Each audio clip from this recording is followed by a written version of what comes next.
He had not spoken to another human being in 31 days. Stay until the end, or the water finally stills. The salty air clung to his skin like a damp shroud, heavy with the scent of seaweed and the cries of gulls. As he climbed the winding stairs to the lantern room, the creaking of the wooden steps beneath his feet echoed through the stillness. The glass prism above him refracted the faint light of dawn, casting a kaleidoscope of colors across the walls. What happened next changed everything he thought he knew about himself. The beam of light sliced through the darkness, a scythe cutting through the waves, illuminating the vast expanse of water stretching out to the horizon.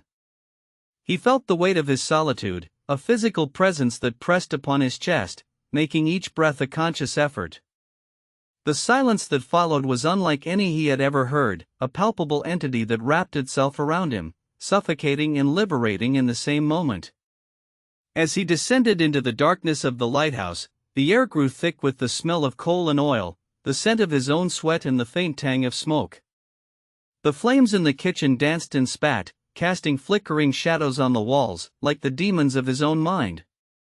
He had grown accustomed to the rhythms of the sea, the ebb and flow of the tides, the way the light changed with each passing hour, painting the world in hues of gold and crimson.